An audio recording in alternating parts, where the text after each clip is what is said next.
Okay, so we're going to get started. I would like to welcome everyone to this panel discussion on our One Book, One Town community read, which is Small Great Things by Jodi Picoult. And thank you all for joining us.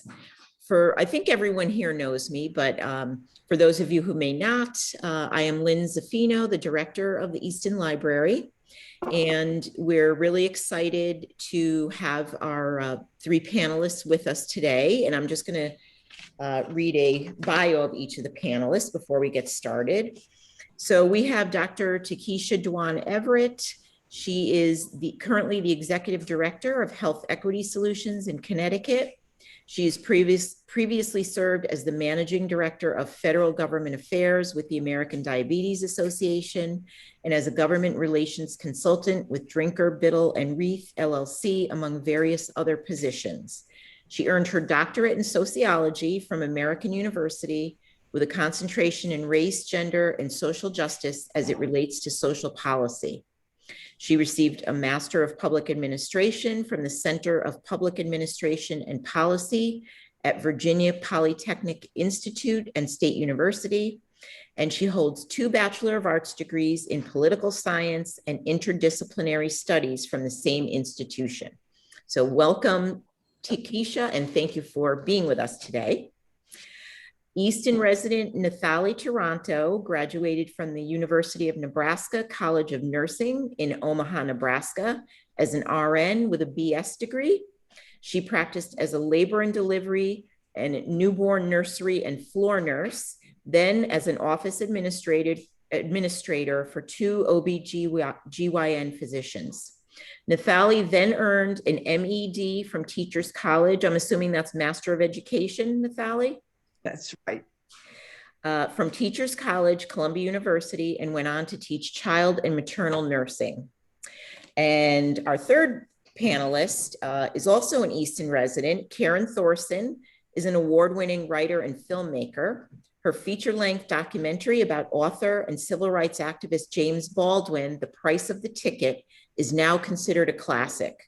Thorson's JamesBaldwinProject.org has hosted film screenings and public forums about racism all over the country. She is currently writing a memoir of her collaboration with Baldwin called The Disorder of Life, James Baldwin on My Shoulder. So thank you to Nathalie and Karen and Takesha. Thanks to all of you. So the format for this program will be, I will be asking the panelists some questions.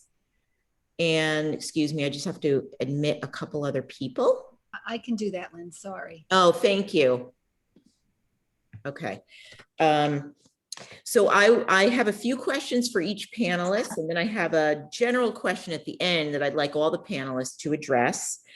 And then I want to leave a little bit of time for participants to ask your own questions if you have any. So the first question is for Nathalie. And Nathalie, I'd like to ask you, as a former labor and delivery nurse, how accurate was the author in portraying the setting, characters, and events in the hospital? Oh, she did a lot. The author did excellent research. She had the routines just down perfectly. The various steps in the process of the labor and getting to delivery room and attending the baby. The difference being that way back when I was practicing, we didn't have baby heart monitors. We didn't have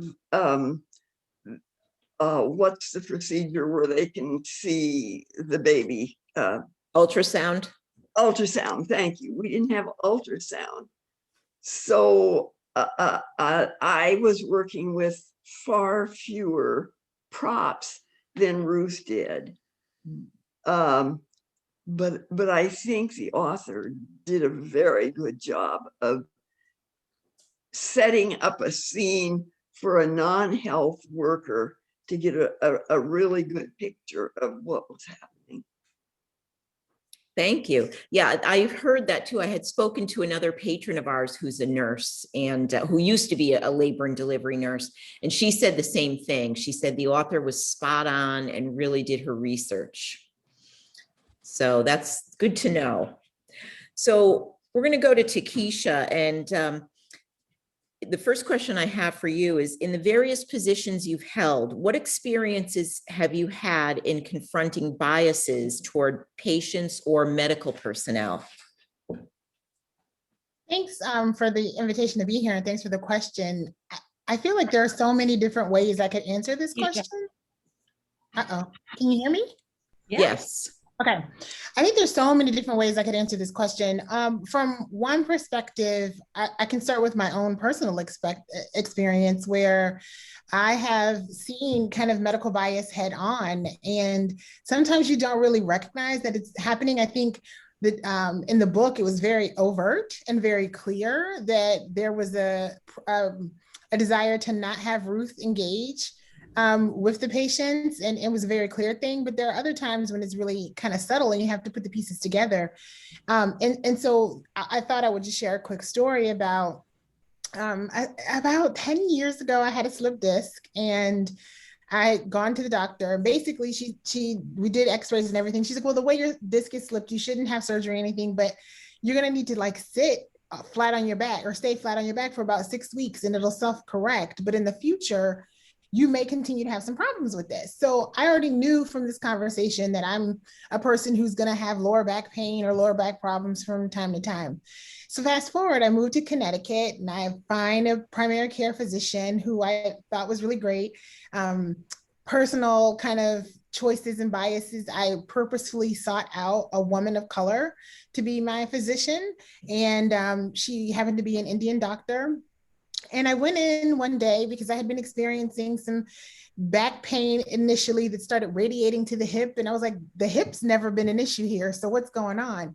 And I sat in her office and she asked me a question about how long I've been dealing with this pain. And I told her, you know, initially it was about 2 months, but that's normal because I'm used to having slight back pain, but the radiating pain is what brought me in. And she just kept asking me questions and asking me questions. And then finally she was just like, oh, well, just go home, you'll be fine. And I was processing this conversation. And so I'm going to be kind of transparent with you all. I have a PhD, a master's, I've worked in with a lot of people who are healthcare professionals, and I couldn't really put my finger on what was happening. And just as I was getting ready to leave the office, it hit me. And I turned to her and I said, do you think I'm here for opiates? And her entire face like froze. And in that moment, I could see, rather than really treating me as the person who knew and understood their body and had a serious issue, she was treating me as somebody she thought was a drug addict who was searching out illicit pain medication. And I sat and had a really long conversation with her because I wanted to unpack that interaction between us and to help her understand that she introduced bias into this conversation, and she could have had it done from a number of factors. A new patient, I'm a Black woman, who knows where it came from, but ultimately I didn't get the care that I deserved or needed because of her actual bias and perceived notions of why I was there. And so it ended up being a really great conversation. I will say I also fired her as a doctor, but it was a good conversation to really begin to talk about how all of us have our own implicit and unconscious biases that we bring to the table. It's challenging when you're in the healthcare profession and you're supposed to be able to provide care unbiased to patients and have them get to their best health. So reading the story was really interesting to see it from the perspective of something that was really clear and you could not take a moment and try to get out of this and say that there wasn't bias here. I think there are multiple places, even within the hospital, but also outside of it, where it was fraught with bias, and bias that was against Ruth, who was really just trying to do what I think Nathalie would agree is her job, right? And care for the baby and the family in a right way. So that's what's coming to mind for me when you ask that question. Well, thank you for sharing that story. And I'm sorry that, you had to experience that. I don't know if any of you watched, it just reminded me of, if anyone watches The Good Doctor, there was a recent episode that just addressed this same issue of, you know, a Black woman who was brought in as a patient, and she wasn't taken seriously when she was trying to explain, you know, what was going on, and you know, whether she had, you know, was taking medication or not taking medication. So that's unfortunate. My next question is for Karen, and I'd like to know, what are your thoughts on this story, particularly regarding the racism that Ruth and others experience? When I started reading it, and I started with the white supremacy character, Chirk, I was uncomfortable. And as I read in, I gradually realized the story was becoming more nuanced, and there were representatives of all different kinds of attitudes. But it made me think about how discussions of race and systemic racism or implicit bias, all these phrases that we're getting more familiar with now, make people uncomfortable. And I realized how uncomfortable I was reading about the white supremacist. And it literally made my stomach curl. And it wasn't until I read the author's note at the end that I realized that her whole book was inspired by an actual incident that involved a white supremacist. And it was actually a genuine part of the story, because at first I thought, well, why is she going to this extreme? Because there's so much bias and so much racism and so many injustices of a much lesser level, the microaggressions that we go through. And then I realized how she was balancing all of them together. And I shed tears. I got very involved in the story, but that was my first reaction. Yeah, I felt very angry when I was reading those parts too, about Turk and the white supremacist movement. Yeah, I was really bothered by it too. And I'm sure probably a lot of you felt the same way. And at the same time, I was thinking about how much in the last 4 years we've had to face this silent and invisible threat to our society and democracy. Not that racism would go away if there weren't these extremists, but that in fact this was putting a face on something that is very real right now. And the idea that the supremacists had to lower their profile and disguise themselves to a degree, it all felt very prescient given what happened on the Capitol steps. Right. Okay, so Nathalie, I'm going to go back to you, and I'd like to know, in your career as a nurse or even as a nursing educator or office administrator, did you ever experience a situation similar to Ruth's, or did you know of a coworker who maybe experienced something similar?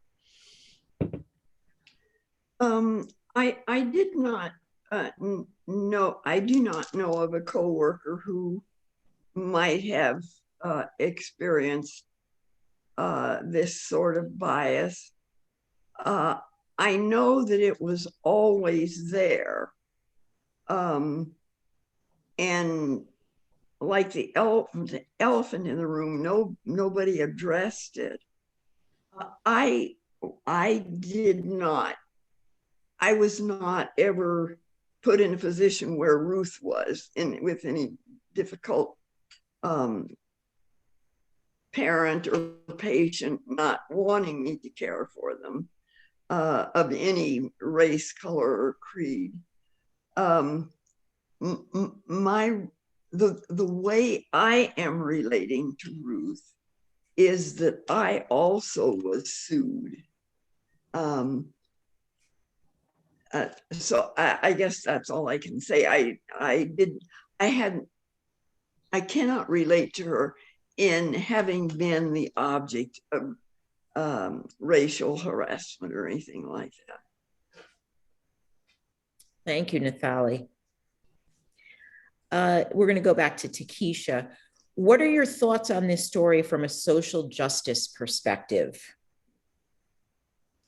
Yeah, I feel like I'm getting the questions that I could just go on and on and on. So I'll try to be brief. So a moment ago it was mentioned like about the anger kind of related to, and I think it was Karen who started it, related to the white supremacist character. And I had to find myself trying to not be biased against everybody almost in the story, because it's like, this is just, it's an entire kind of story, and also I should say bias against the author, and I'll come back to that in a moment, but it's an entire story that from every aspect of it there was a failure and justice in some part of this. The fact that the hospital would even allow such a statement to be made of who can and can't care for the family, then the fact that she was fired and had to go through the court, like every aspect of this is problematic. And then I just have to say, I thought the public defender was a problem. I mean, I think I get what the author was trying to do and calling out all of these different pieces, but I kept thinking to myself, Ruth was a Black person, and at every part of this book, a white person failed her. And I don't mean that in this kind of white savior perspective either, but it was just like that every turn that was being made, it was an injustice where no one really, in my opinion, kind of stood up for what was right until it was either too late, or like there was a parable part of it at the end where it's like, oh, okay, this is what's happening. And then I also had to, just to be frank, I'm human. I had to also feel like not like, what's the word I want to use? Excited, because that's terrible when it comes to find out. I think everybody's read it, right? Like, I'm not spoiling things, right? When we come to find out the interesting twist, that's what I'll say, the interesting twist between Turk and Brit, just in case someone hasn't quite finished and I don't want to spoil things. But so from a social justice perspective, I just felt the book did a really good job of putting in one story how people who are trying to do the right things, often because of race and racism, are faced with a lot of injustices at every step in that process. And that no matter how hard you fight, if we don't have a system that is just in and of itself for all people, and that is not biased in and of itself, then no matter how hard you try, you'll be faced with challenges. And that's what I just felt was crazy. And then, okay, I'm sorry. I was about to go to like Ruth wanting to just tell the truth, and the balance between that, wanting to be honest and wanting to be forthright and wanting to say, I did my job, right? Like, that's ultimately what it was, but trying to hide that at the same time, that felt like another injustice. So it was a lot for me to kind of read this. And then I'll add, I want to be transparent in saying I had a little bit of challenge that the story was coming from this author. And I think part of it was Nathalie mentioned the great research that was done. I think she did a really good job on all fronts on the research side of it, but I think some parts of it were over dramatized and over complicated in ways that weren't necessary. So I'll leave that there. Thank you. Karen, in the book, the author talks about how different Ruth and her sister, Adisa, grow up to be. Do you think it's common for siblings like Ruth and Adisa to form, and Takesha, I'm sure you have an opinion on this as well. Do you think it's common for siblings like Ruth and Adisa to form completely different thoughts and opinions about their identity and the way they deal with racism? I don't see how they could have avoided it given the differences in their life experiences, but also I think they ended up coming together in the end with a very similar experience. So it's interesting their evolution, but I just, the sentence that echoes in my mind about it, that Adisa says, I'm just mad all the time. I'm just exhausted being Black. That was a feeling that I felt was a genuine statement given what the world hands out. And so far as siblings are concerned, I chose to live in Easton because I checked before we signed our deal on our house. It was, did I like the school system here? Did I feel my son was going to get a good education? I know my parents picked where I lived in part according to schools. And I could see what Ruth was doing and the different choices that she had for her two daughters. And when you read about James Baldwin's life, for example, and what he grew up and his education was in Harlem and the different public schools, I find it one interesting detail is that James Baldwin's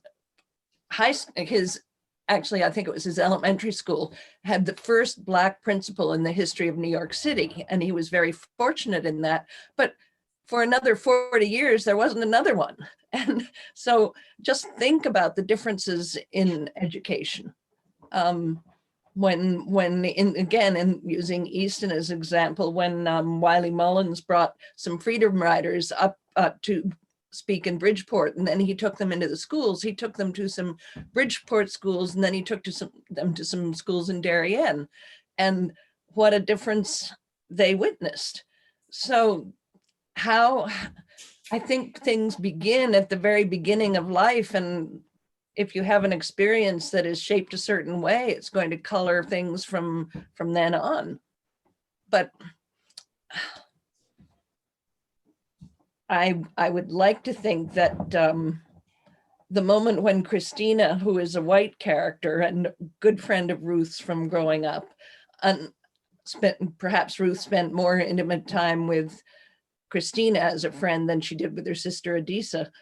Christina, at one point later in the book, when Ruth has gone through such horrific arrests and things to do with the police, Christina says, "I'm so sorry, I didn't know." And at that moment, Ruth says, basically in her internal monologue, she's thanking her friend Christina for finally admitting that she didn't know, that was like a first big step of her white friends, her girlfriends' acknowledgement. And I feel as if that's what is really being asked of society. Let's start with acknowledgement of the different experiences that everyone has. I guess that's the first step of reparations. Thank you, Karen. Acknowledgement of that, plus acknowledgement of all the little things each day, the little nuances, the little incidences, the little things you say that are part of the whole institutional bias. Yes, that's a good point. Yeah. Takesha, did you want to weigh in on that at all about Ruth and Adisa and how they grew up so different? I did and I want to bring up kind of two quick things. So I do not have children. I am an only child, so I don't have siblings either. But I do have these wonderful 4 cousins who treat me like a little sister. And I think anybody who's a parent on here knows that you could have 2 kids, 4 kids, 6 kids all grow up in the same place. And have kind of the same beginnings and come out vastly different people. But what I think the author highlights here in this relationship between Ruth and Adisa is their forms of racism. And many of us know and talk about interpersonal racism and even think about that when we start to talk about it. We're becoming much more adept as a culture and as a people to talk about structural racism and institutional racism. But far too often, we don't talk about internalized racism. And I think what really shows up in the relationship between Ruth and Adisa is this level of internalized racism, where the voices of inferiority or the internalized of white supremacy is what becomes in Black culture or in Black people.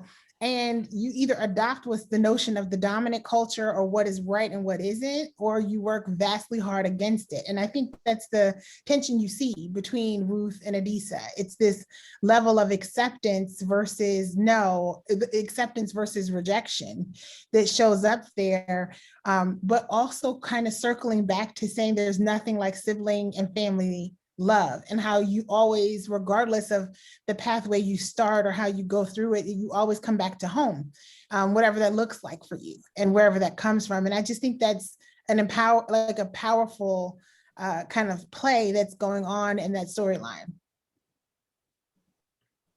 Thank you. Let's see. So we're back to Nephali. And Nephali, can you tell us, we hear a lot in the book about Ruth's pride in doing a good job and in being a nurse and her dedication to her job. What motivated you to become a labor and delivery nurse? Miracle of every delivery. It is just astounding every time you see it happen. And then also because it's usually a happy ending. Many of the other disciplines in healthcare do not have a happy ending. You see a lot of lasting pain that never goes away, wellness that never comes. But most of the time in labor and delivery, there's an intense time of discomfort, but usually just a marvelous happiness at the miracle of this new person. I also like the rhythm of it. You were really not terribly busy, and then all of a sudden you'd get very busy and hectic, and things were very critical, and then it would be over and everything would smooth out, and you had this wonderful little baby that you could get cleaned up and take to the parent, and watch the joy and pride that you would see in the parent's face. Occasionally, it didn't work that way. And that was one of the reasons that I was sued. But being able also to follow the patient, you would do her intake, all her care, getting her ready, staying with her, getting to know her very well during the labor, the delivery process. And then the mothers always have to be watched very carefully for a period of time after. And then maybe a few days later, seeing them on the floor as they're getting ready to take their baby and home and start their family. Yes, there's a lot of pride in it. I feel that I was a very effective labor and delivery nurse, and so it was a joy to go to work each shift, even though some of the shifts were very hard on you, particularly I wasn't able to sleep in the daytime. So when I had to do like the 11 p.m. to 7 a.m. shift, I really struggled with that. But otherwise, absolute joy.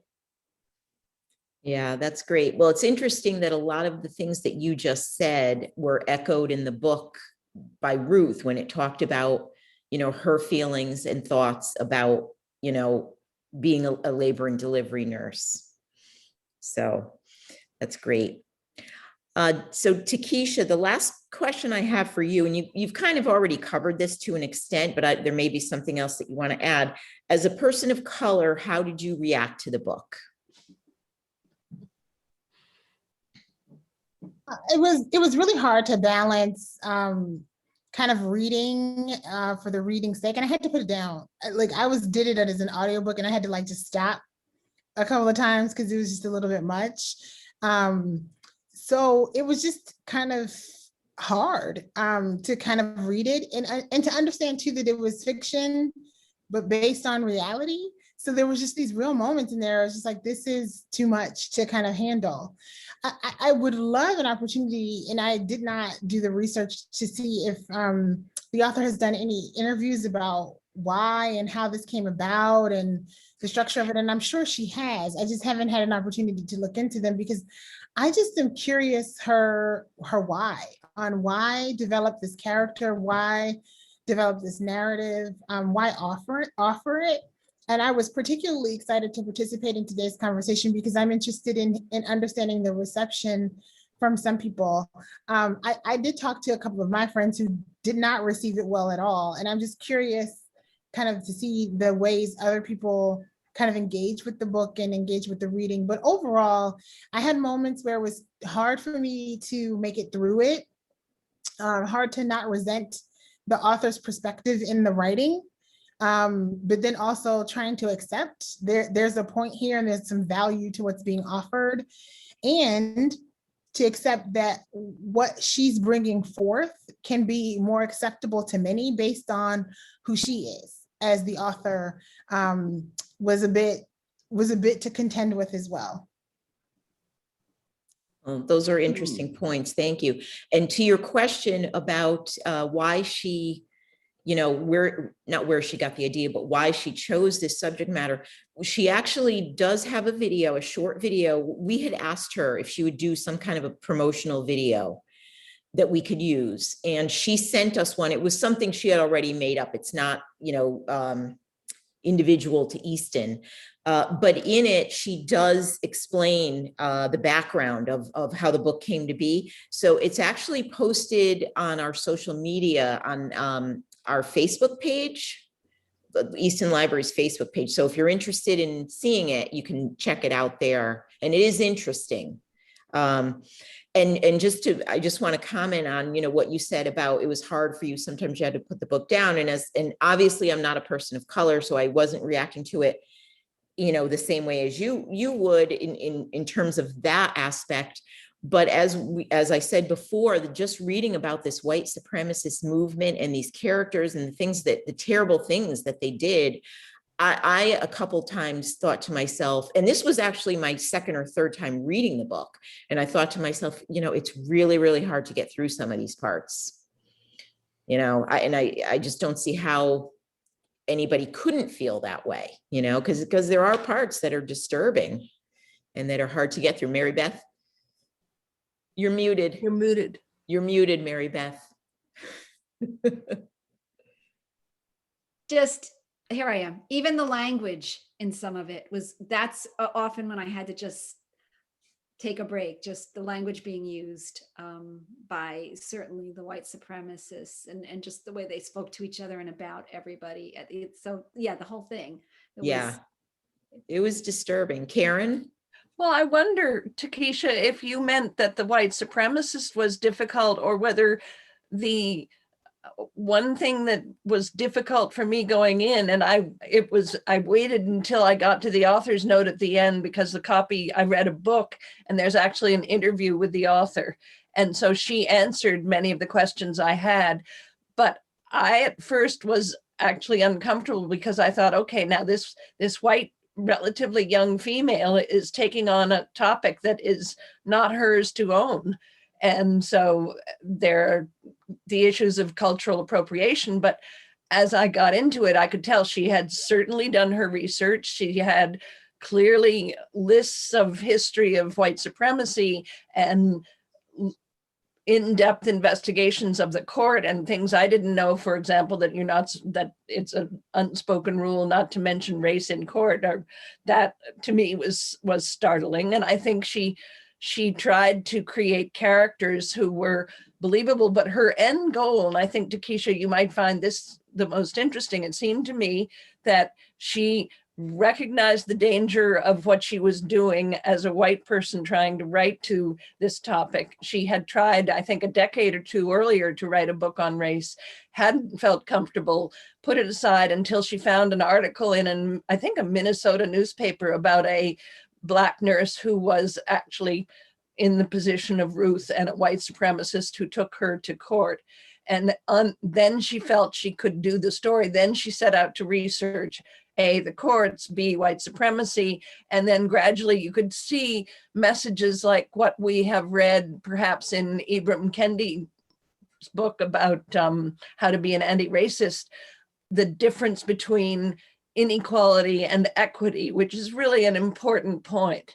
And she makes it toward the end of her book. And you can hear traces of Robin DiAngelo's White Fragility, she talked to many people and she listed them and thanked them in her afterword.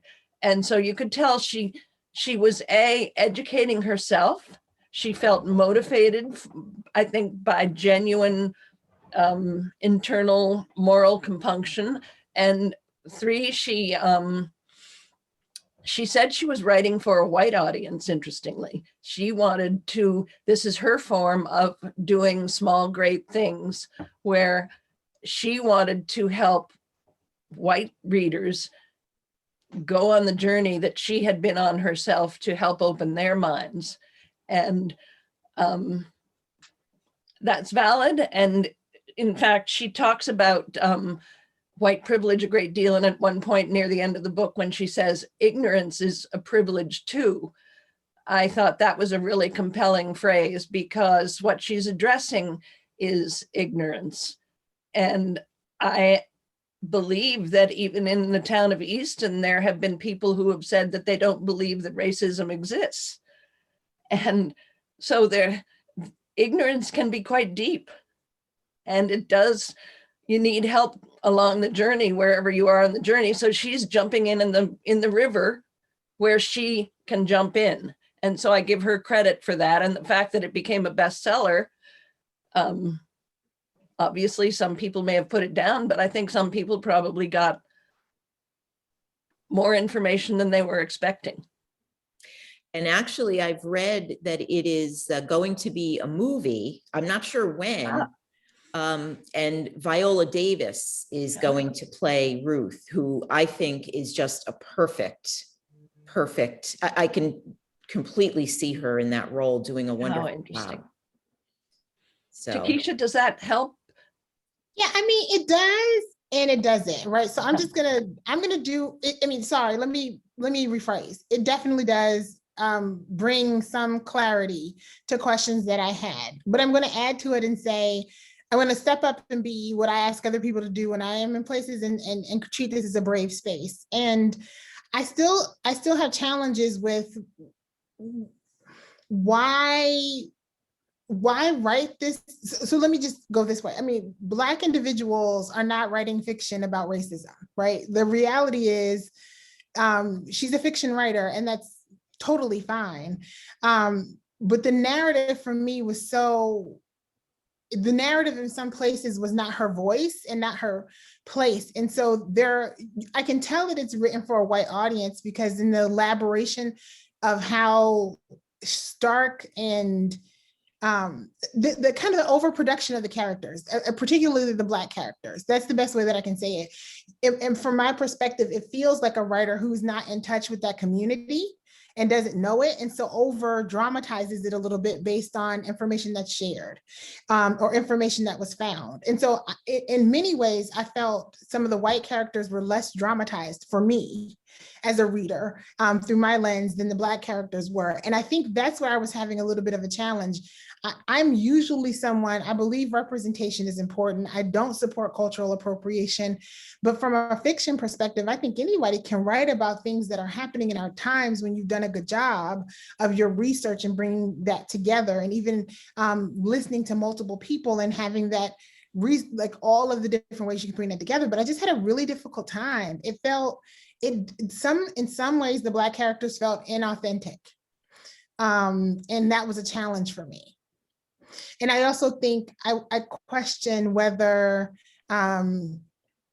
if it's just the kind of, we never know, but if she were a Black writer writing the same story, would it have gotten the same acclaim? As it is? That's the point I was making. I think the person telling the story, like she was the one who's offering the story, and I think that helped to make it a more palatable book and a palatable story. But I also think there's a place for that in our country, right? Like you need that. You need people who can actually forge ground in that way for us to move forward. So I kind of leave it at that. But Karen, I thank you so much for illuminating some of the other pieces, because it did answer a lot of questions that I had, that I just hadn't had the time to do the research. Nathalie, it was in the end of the book. Yeah. Nathalie, you had your hand up. Did you want to add to that? Karen was talking about ignorance was one of the big problems. The other one that goes along with that is denial. Mhm. People just plain deny that they are that they're prejudiced and practice racism. And since I have the floor, I want to react to Dr. Everett. I felt that she was overemphasizing the white people rather than the dark characters. I think it's really telling the way the two of us see it differently. Mhm. I thought the end of the book was really kind of ruined the rest of the book. The Turk part, that seemed like total fantasy, where there was so much reality in the body of the book, so much subtlety in the way the author wrote, in showing all of the ways that our culture practices prejudice against Black people. They're more covert than they are overt, but they're there if you pay any attention. Well, it's interesting, Nathali, that you brought up the end of the book, because that was going to be my last question to all of you. Sorry. No, that's okay. I'm glad. It's a good segue. I just had one more for Karen, but I think you kind of already addressed this, Karen, so I don't know if there's anything more to say. But my last question for you was, what are your thoughts on the author's portrayal of the white supremacy movement? But I know you mentioned it before. I found it extreme, and I found, as Nathali, I don't want to say your name wrong, sorry, says, I didn't buy the ending. I didn't find it believable, even though in the author's note she said she spoke with some white supremacists who were now speaking for the ADL and were repentant of their sins. I found it quite contrived, but the whole thing, James Baldwin's biographer said about him, the game of writing novels is not an easy game, and it's not. You come up with, okay, I want to hit these points and I want this character to represent that. And I felt it was prescriptive some of the time, because the characters I could guess that Kennedy was going to become her lawyer. And, there were surprises along the way, but there was a lot that could be predicted. But she was trying her best to cover ground. And I think that I've got to hand it to her. If you can write a bestseller, why did she get that audience? I haven't read her earlier books, but I assume she has a real following. In fact, in one of her interview comments, she said she was most touched because one of her readers wrote her a note saying, "I've been reading your books for a long time. I'm a person of color, and I couldn't believe you were finally writing about a person of color," and thanked her. So I think she did touch some people. And I think Viola Davis is such a talent. She'll probably bring additional spin to it. I would hope so. But that ending, no, that didn't do it for me. Takesha, your thoughts on the ending?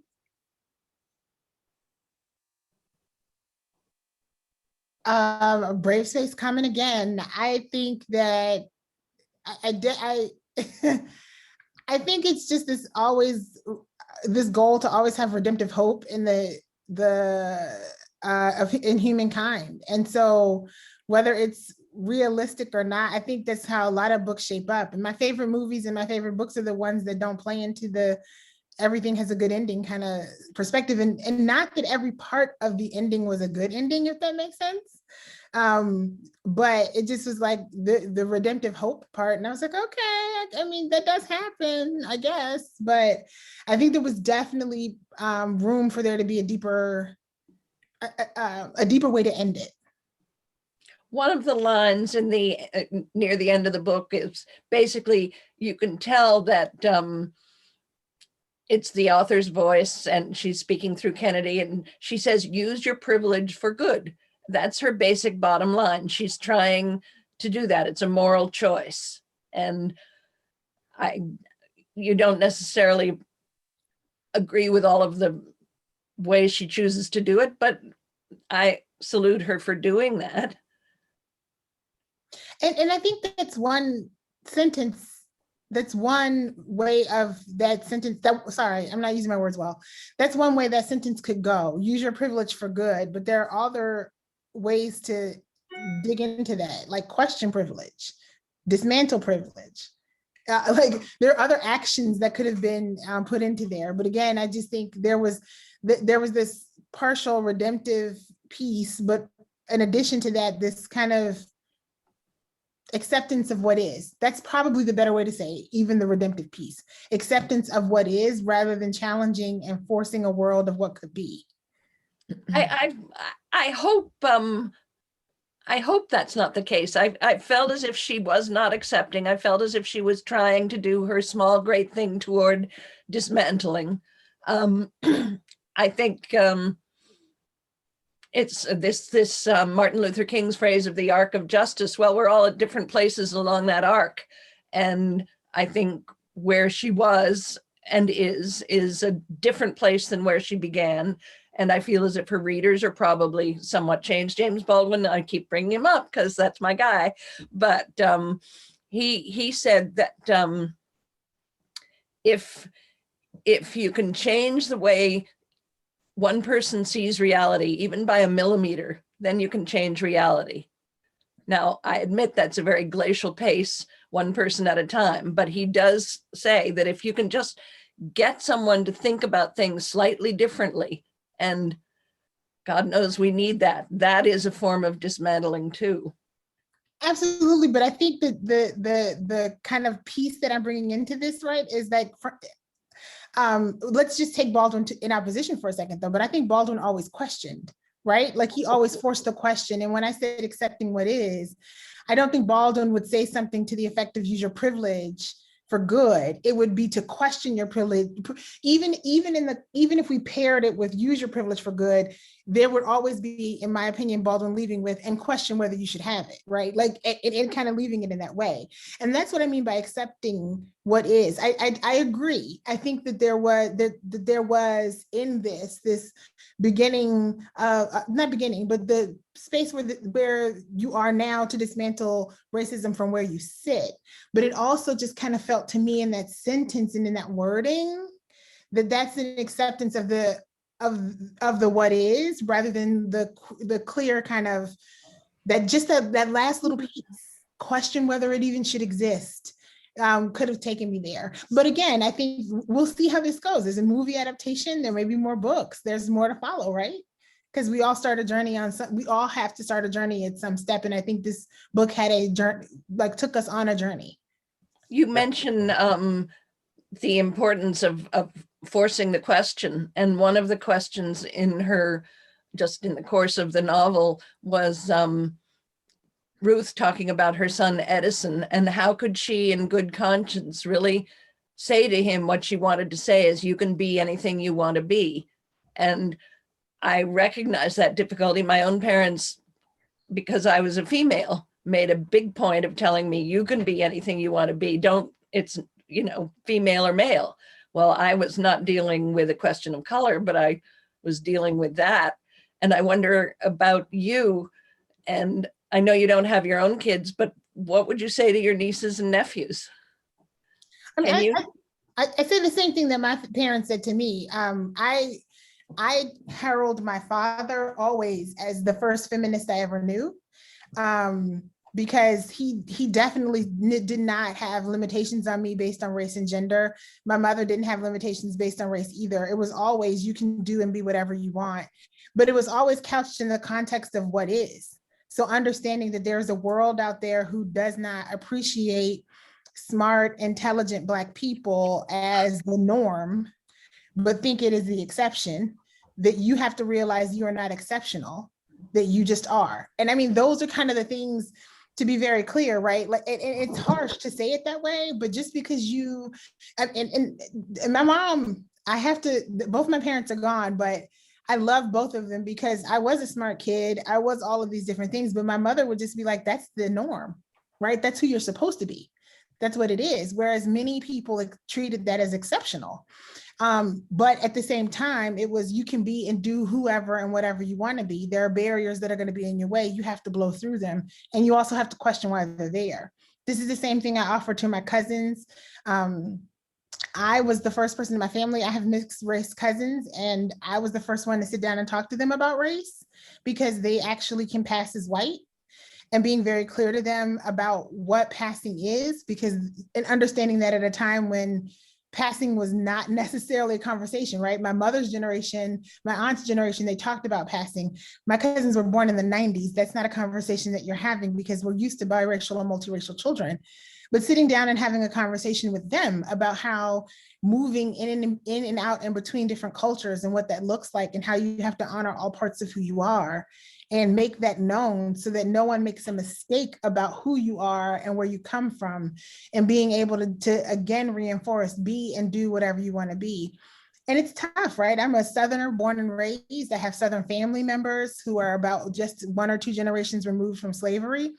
And one or two generations, Southern women who are Christians who have a whole definition about what a woman should and should not do and what the life should be like. So all of those things show up, right, in the intersection of Blackness and womanness. And so it is that delicate balance. I'm kind of going on long, so I'll just make this point. It's this delicate balance between telling your youth who are listening to you that you can do whatever you want, but also recognizing the barriers that are in front of them and being honest about that. And I live by example. I'm the first person in my family to have a PhD. When the kids ask me why, I tell them I did it for them, for no other reason. I didn't need a doctorate to do the work that I've been doing and have done.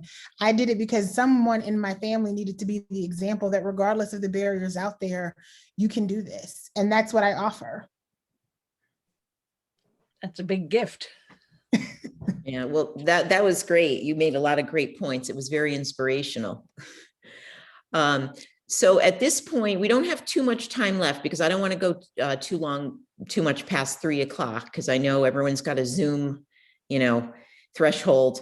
But I want to open it up. If any of, anyone on the call has questions, just raise your hand. And I know Karen and I we went in a little back and forth there on you, Lynn. So I could take another hour. Easy. Oh, that's okay. No, I really appreciate everything that you've said. Yeah. Kathy? So not exactly a question, but I just want to express my appreciation for this conversation because I was very conflicted reading this book. I felt like there were a lot of non-subtle characters and kind of in unrealistic situations, unrealistic scenarios. I mean, everything from the sort of Al Sharpton character to the contrived ending. There were a lot of aspects, and I just felt that she could have been much more subtle and gone deeper in many ways, and I almost felt a tiny bit condescended to in a way because everything was so set. And yet at the same time, I know she was trying to provoke awareness, and I appreciate that. And clearly, it's a bestseller and people are reading it and appreciating it. It's making a difference. And if it's turned into a movie, maybe it'll continue to make a difference. So I'm definitely on the fence then while reading it and now. So I very much appreciated all of this whole conversation, kind of digging into this problem with this book, that it's, sort of has these good aspects, and yet there are troubles with it too. I guess I'm curious for the other folks who haven't spoken, maybe the question is, would you have preferred for it to be a little grayer, a little deeper, a little more subtle perhaps, rather than the way she constructed it? And thank you. This is Lise Fluette. I'll say, I don't know if we have time, but I'll just say I agree with everything everyone said about the book. It was a mile wide and an inch deep, in my opinion, in some of the way they depicted the characters. Some of them were caricatures. But to what Karen said about how Jodi Picoult is trying to be aspirational, trying to make something good, trying to teach us something. I think she did that because I recognize now that there's a whole world of entrenched white supremacy that was completely invisible to me. I thought that, and these guys that wore white pointy caps were gone. That's a thing of the past. It didn't exist. And now that I know that it's most likely true that there's a whole culture, a whole subculture of white supremacy that is very entrenched in American society. So that for me was a big learning experience, and I really appreciate that.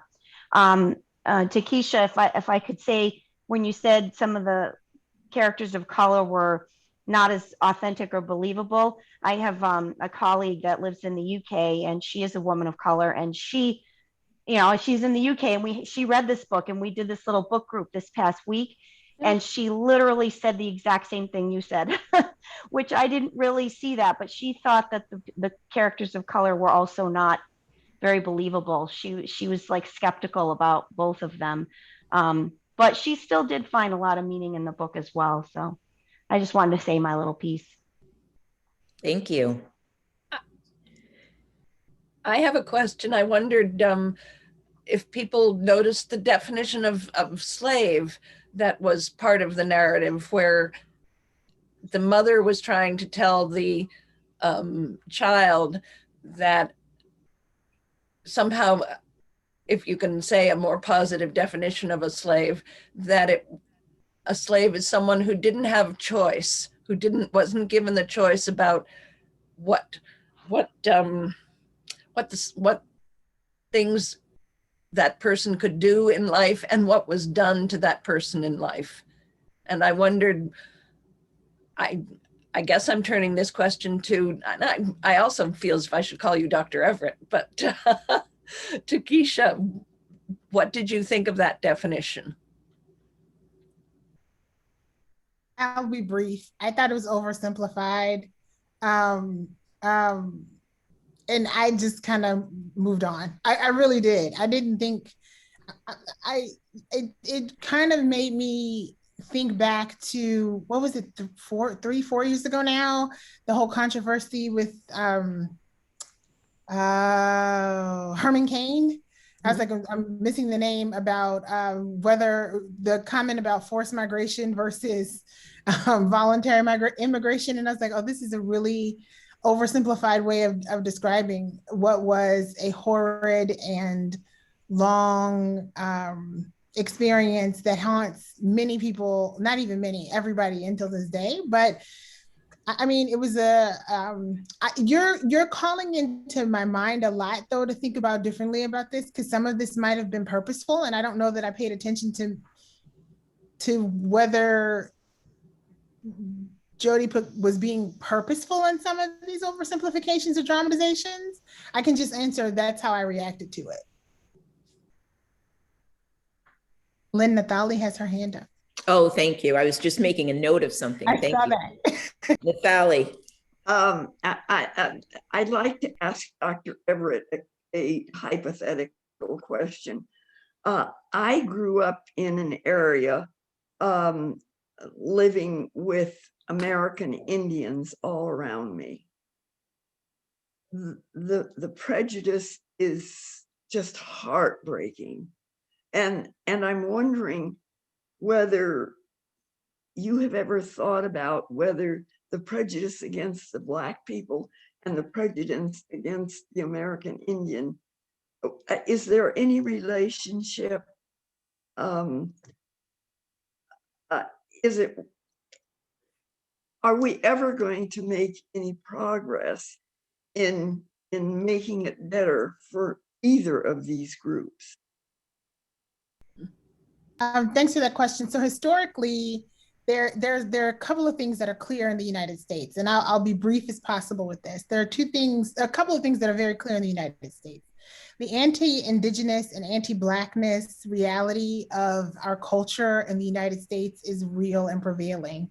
Those two populations were decimated on purpose, both here on native land and in Africa, bringing individuals who were free and had a complete life from their native land into the United States, and creating subclasses of humans, both when we're thinking about Indigenous people and Black people. The beginning of our healing around this is to have that radical truth and be brave about owning this and not feeling guilty about what was, because we had nothing to do with it, but having complete ownership of what was and how we need to change today, because it definitely has a connection to what is now. One of the biggest things that I feel is a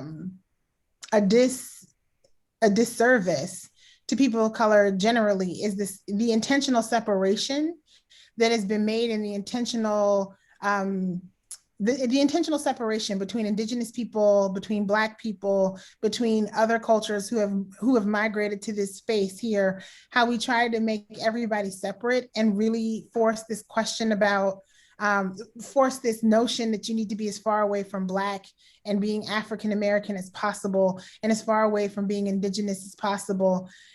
I think we just have to take the brave steps of talking about structural and institutional racism, acknowledging and talking about white supremacy, what privilege comes with that, and how do we each dismantle that within us and around us so that we can have racism no longer have a hold on our country.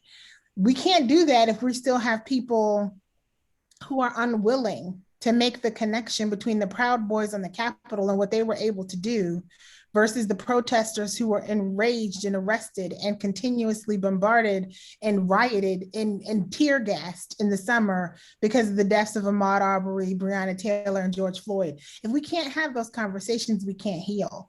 And I can appreciate, if I haven't said this already, Jodi's book giving us the opportunity to have conversations like this, if for nothing else.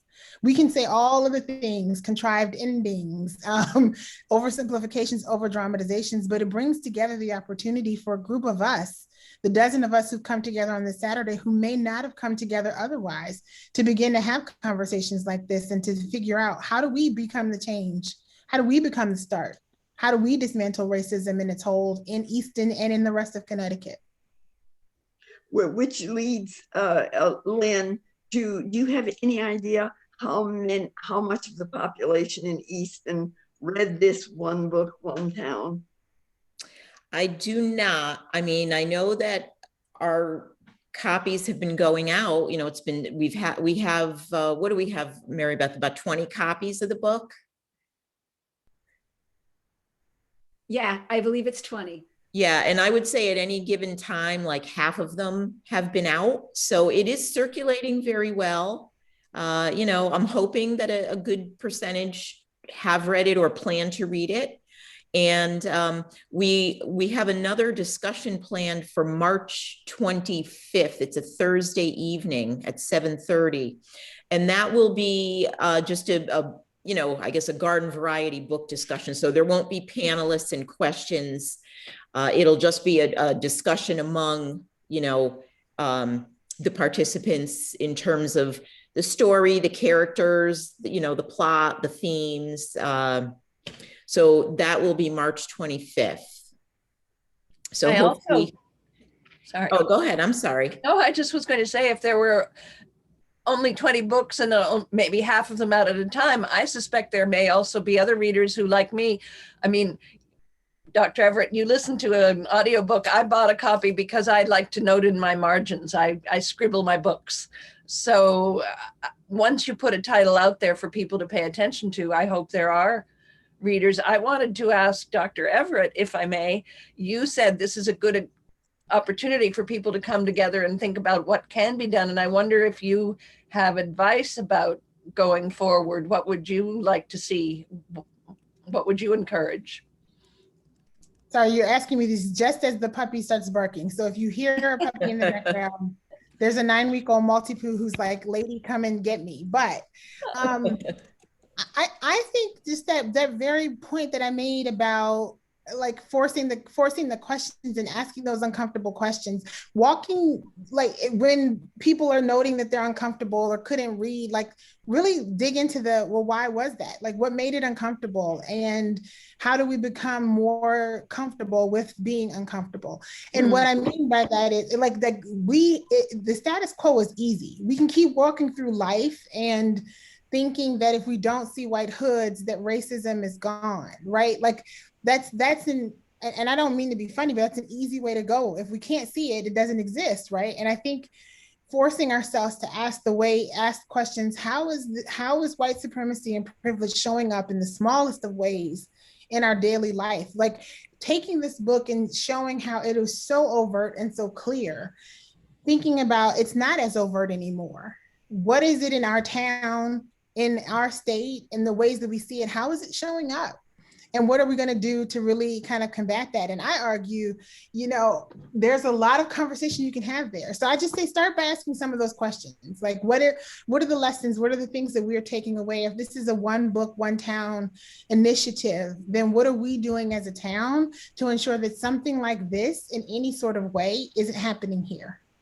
What is our commitment here in Easton to making sure that I'm saying that as if I live there. I do this all the time, like because I kind of embody the people that I talk to. But what is your commitment in Easton to ensuring that these things are not going to happen and can't happen and are not happening, and in the subtle ways that they are, that you're dismantling them and calling it into question? And I don't think I believe in a powerful group of small people making the biggest changes that they can, is the meaningful way to making those changes. So I don't know, Karen, if I answered the question, but that's what's coming up for me. No, it makes it sound possible. Oh, I think it is possible. Now, here's the new phrase that I've been saying a lot lately. I don't know where it came from, but it's really resonating with me.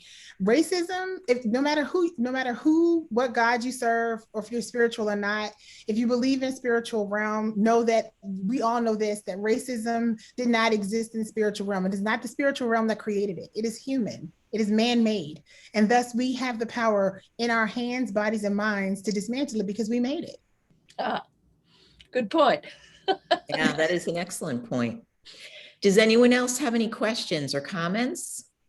Well, I'll just jump on to the that we made racism. I'm taking part in an initiative in the state for early childhood development. And one of the courses I'm taking is called Project Ready, and it deals with racism.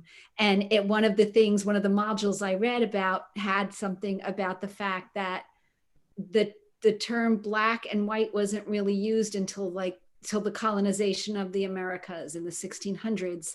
And it was used in an effort to separate also the European laborers, to give them a feeling of superiority above the African Americans who were working, because they were all laboring.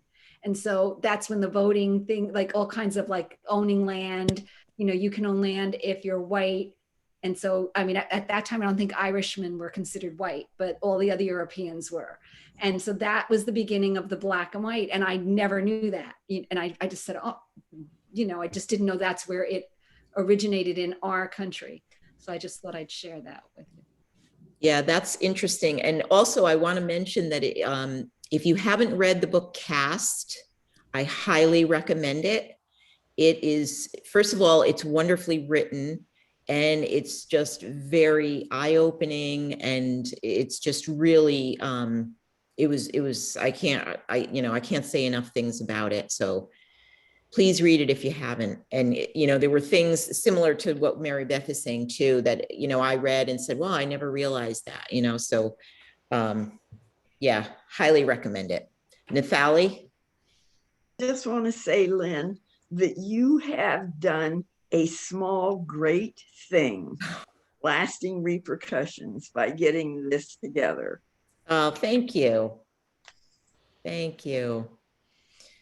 Well, and you have all done a small, great thing by attending or by being a panelist. So I, really appreciate, those of you who took the time to participate in this today. So if no one else has anything on that note, I am going to say, Ira, I'm sorry. Is this supposed to end at 3:30? I really didn't have an end time set in stone. I was going for like an hour, maybe a little over an hour. Okay, if you want to stop it, then I won't ask. I thought we were going till 3:30. Oh, no, that's fine. What's your question? Okay, so first I'll say that I guess I don't read much fiction. very little actually. So I enjoyed this more than I think most of you did, and you seem to have a lot of complaints about it not being quite realistic enough. And I suppose I get that, but in what everyone's been saying, I'm thinking, was she trying to write great literature, or was she trying to accomplish something socially? And while there were some, extreme characters or whatever, she did accomplish something socially. And it's hard to do both things, to write great literature and also accomplish something. So I sort of give her credit for accomplishing that. So Dr. Everett, when you were saying that you you said that they should not just use their privilege as it was written, but question whether you should have your privilege. I thought that that Kennedy, by the end of the book, had to some extent opened her eyes, and that while it might have still been her intention to use her privilege, that she did question whether she should have her privilege. The answer was no, I shouldn't, but I have it. It's not as though she has the option of making the world see her differently. So I don't know what else she's supposed to do about that.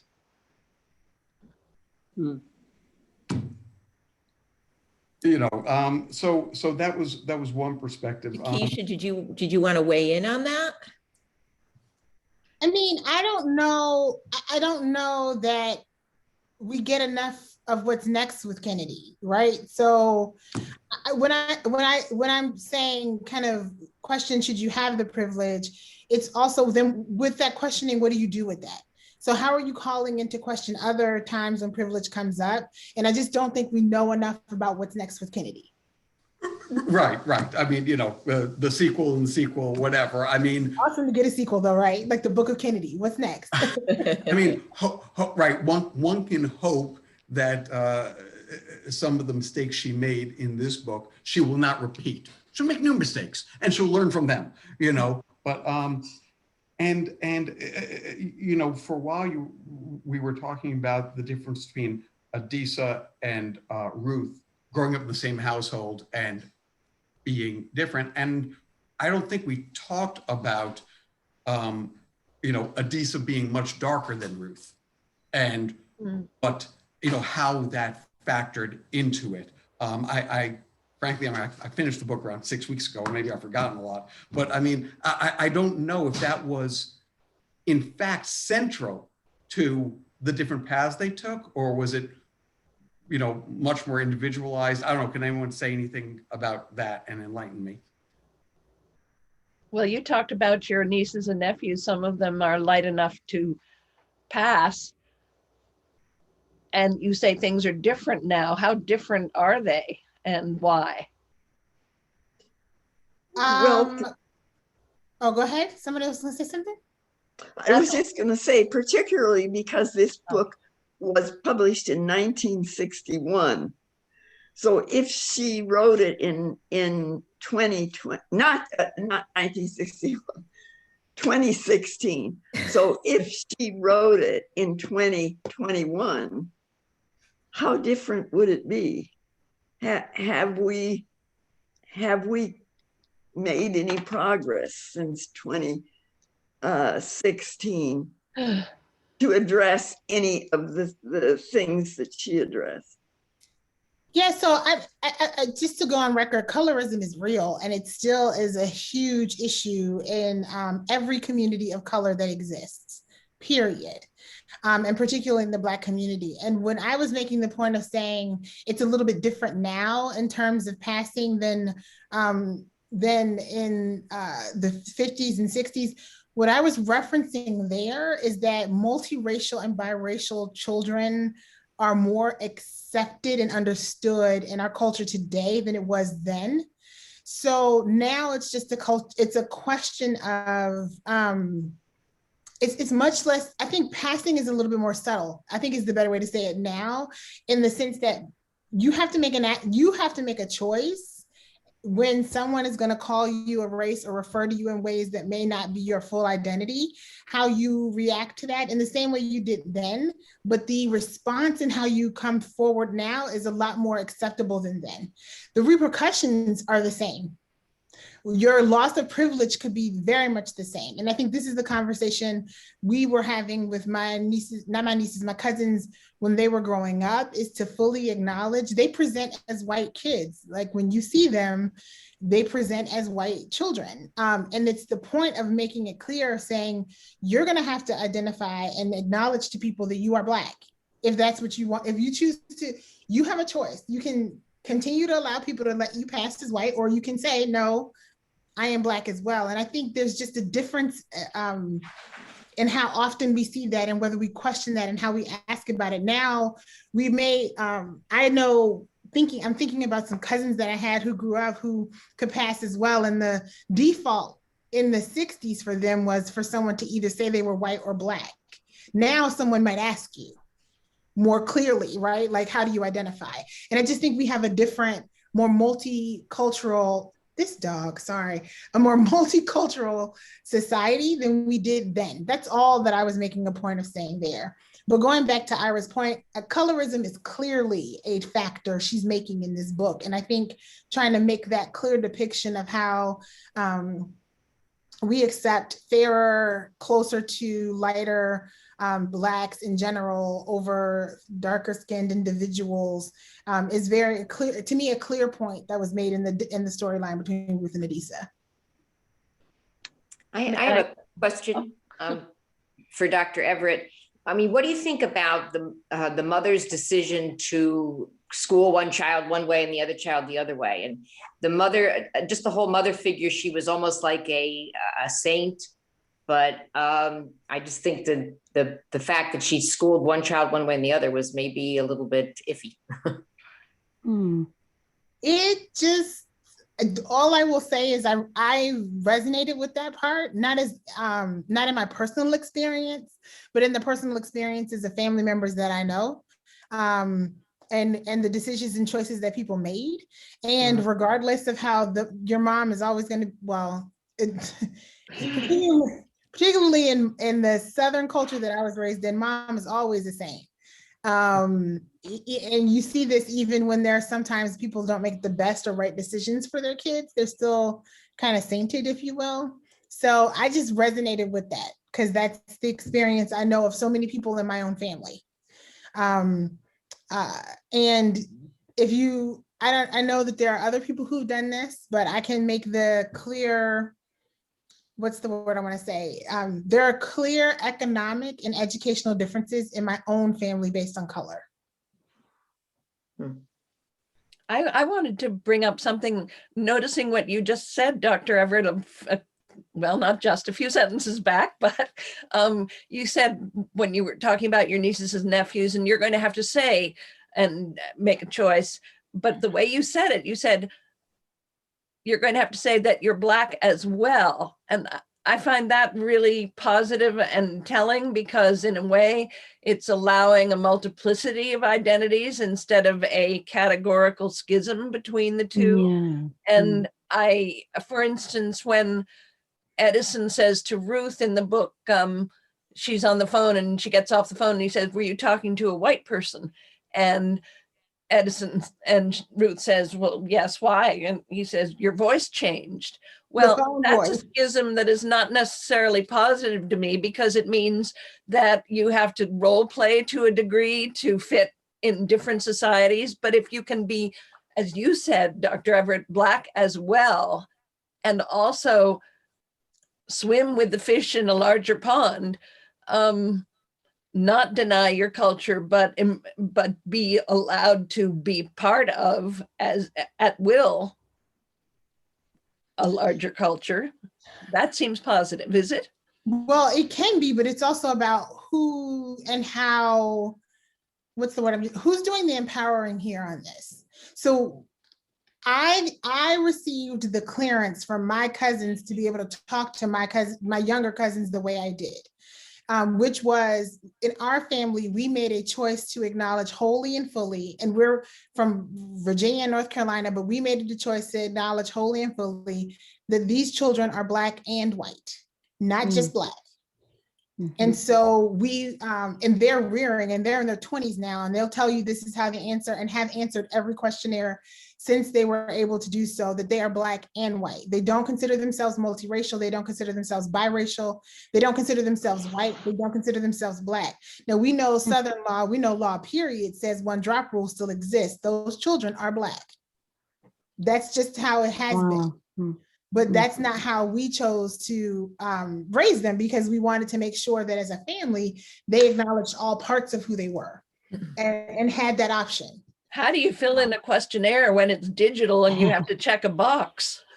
Oh, then they would. So I have to tell you all, my cousins were the first ones. I think they were about, I remember my cousin being about 14 years old and she came home. She was the first person I knew who chose other. Yeah. And she filled in the blank. She was like, she refused to be kind of characterized into one space. But we gave them the agency to make that choice, to make that discussion, to say that in the face of whoever wanted to put them in any other box.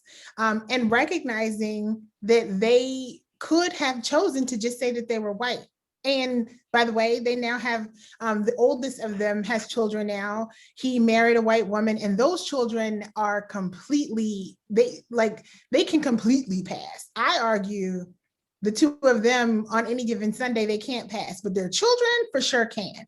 And this is just an opportunity, like we have to be diligent in teaching people that we are always trying to be forced into boxes, and we need to choose what box we want to place ourselves in, what our culture looks like, how we represent that. That was an agency, that was a choice of agency we made here. But I also want to go back and address this phone conversation piece, because I mean, this is no big secret. Everyone's talking about this now, but if you haven't read about or know about code switching, it's really, really important that you understand this concept. It happens everywhere. It's very big in the Black community, but it also happens in people who English is not their first language. And so the way you talk with certain people is not the way you talk with others. And I have to say, I don't know if Elaine O'Keefe is still on the phone, but she's the reason that I was able to get connected to you all. And Elaine has heard me say a number of times, I'm not successful at my work if I cannot say what I do to a 76-year-old grandmother who's waiting for the bus. If I can't explain to her my work, then I'm not successful. For me, that comes into the heart of code switching. My mother never graduated from, my mother graduated from high school, never went to college. My father had a bachelor's degree and can tell you a little bit about everything. I needed to, at any given moment, be able to theoretically break down every concept in a sophisticated way with all of the big words from my father, and then turn to my mother and say it like we were having a conversation on a street corner. That's just how my family raised me. And so code switching is real. It's just the way people kind of switch that tongue depending on who you're around and when you're around them. I can't sit around, as I mentioned to you already, I'm the first person to have a PhD in my family. I cannot sit around and have these huge deontological conversations with my 76-year-old aunt who's like watching CNN all the time, but still is telling me, asking me to say, can you explain this to me like in basic terms? And then I have to go to my, okay, let's look at how, like break this down and dissect it in words you can understand. So that code switching, that voice thing, that's sincerely real. Like that still happens today. It's happened always. And it's a part about acceptability and respectability politics. So things that I'm leaving with you to read up on: code switching, respectability politics, all of these things are super important. It's also important to think about the danger of a single narrative. I am one person who's sharing my experiences and my viewpoint on this. It doesn't mean that it speaks for everybody. I know Lise mentioned, I think it's Lise. Hi, Lise. Yeah. Lise Hi. mentioned her colleague in the UK. Even her and I, we have vastly different experiences from what it means to be Black in the UK than it does to be Black in the United States. So I don't know why I'm still talking. I'm going to stop. Oh, no. Can I ask one last question? Yeah, I was gonna, I saw that your hand was up, Lise. Yeah. So you had a question? I wanted to say, yeah, I wanted to say one thing back to you, Dr. Everett, and I'm sorry I called you Takesha before. I don't know which is preferred, but Well, I just want to um, say that before we started, I actually asked her what she would prefer, and she told me Takesha. So I didn't want okay. anyone to think I was being disrespectful by You not were, calling her I Dr. know, me Everett. too. I'm like, what did I do? So, but I want whatever. What I wanted to say was that a concept of code switching is not just about race, and it's not just about education. It's a class issue too, because like I come from a very working class background, and in my professional life, I work with people of all sorts of backgrounds, and the CEO, you got to talk one way to, and like you said, your auntie, who really only made it to like 10th grade, you talk to her different. So I've just become aware of that myself, that we have to kind of present differently to all the people that we know. But I also wanted to say, if you have the ability or time to help me with this problem, is that what I've come across a lot of in Easton is when I talk about racism to some people, they think it doesn't exist, in particular, white people. And you can't fight a fire. You can't be a fireman if you don't believe in fire. And you can't fight racism if you don't see it and you don't know it exists. So I guess my question would be, could you offer any insights into how to respond when someone says it doesn't exist? I've never seen it. I don't, there's no racism here. Is there an answer to that? An easy one? So for the oversimplification of the earlier conversation, let me just ask a quick question, because I think I know the number, but I don't remember it. What's the percentage breakdown of the demographics of Easton? I don't I know don't the know. exact number. Nobody knows. It's Yeah. predominantly white. And predominantly by how much?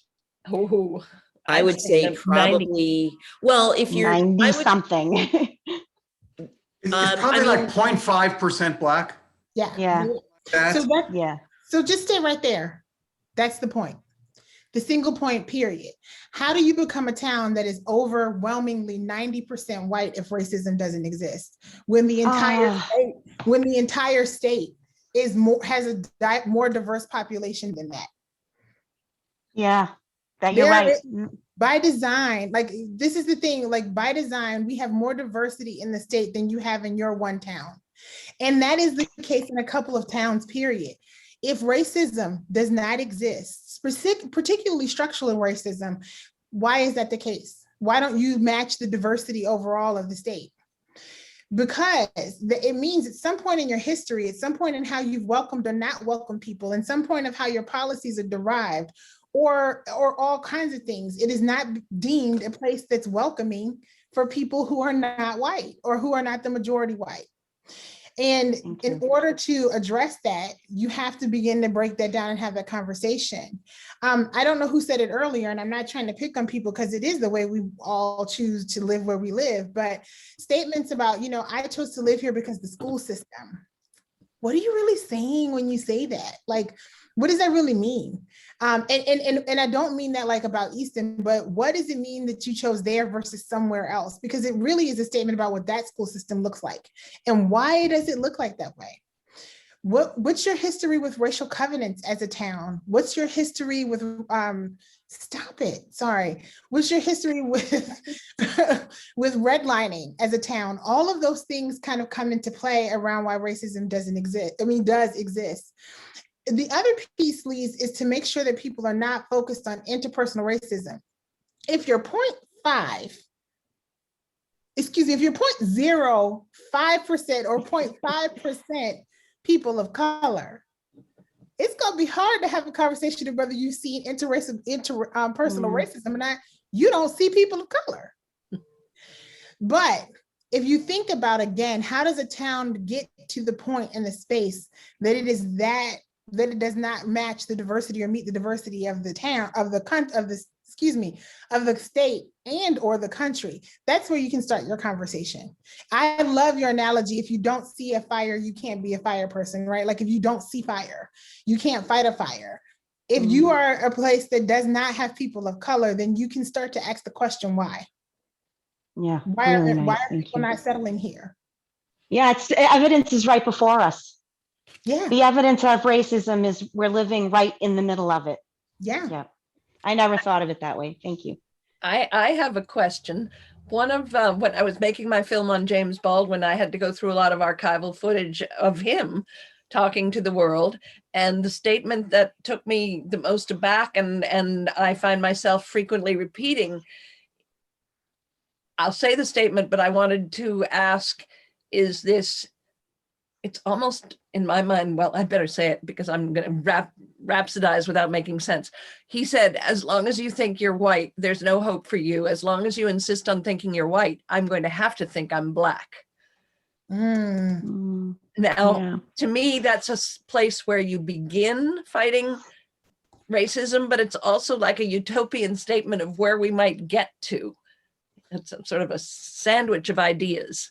It is. And I just wonder, do you think it's possible that we can, or is that part of code switching? Do we have to think white, black sometimes and not other times? Did we lose Dr. Everett? No, She's- she put in the I think chat with that the she just had to dog. open her door, I think she's got something to do with the puppy. I think with the puppy. Oh, she may not have heard my question then. I heard your question. I just had to go right around the corner. So I think we have to simultaneously do both. And I think we have to recognize whiteness and blackness exist and is real as the social construct that it is, but not be tied to it, thinking that it's it is unsurmountable and that it is a state that's always. This is the point about why I was like asking the question about privilege and how do you dismantle it, because all of those things are connected.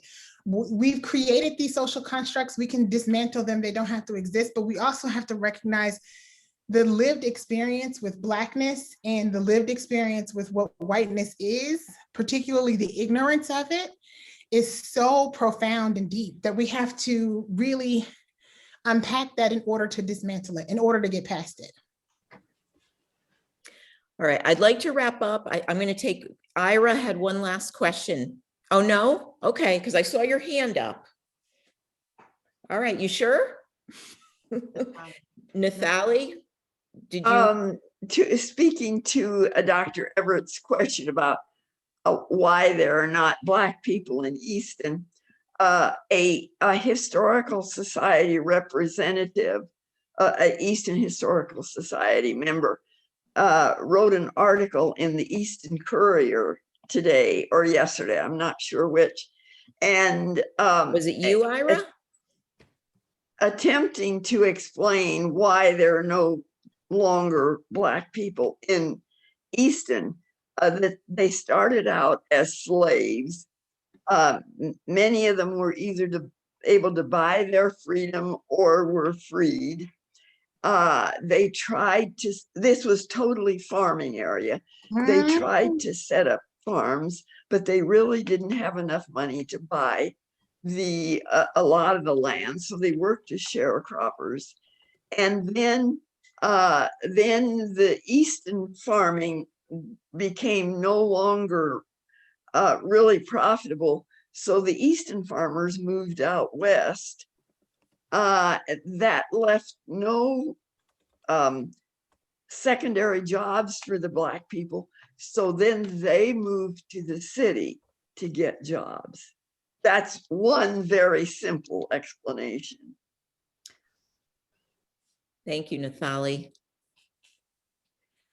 All right, so I am going to, we're going to wrap up because it's 3:37. I'm glad that everyone was so engaged that they wanted to continue, which is great. I just want to be respectful of, the panelists and everyone else's time. So again, I want to thank Takesha, Karen, and Nathalie for taking the time to serve as panelists. And I want to thank those of you for joining us on the call, for signing up.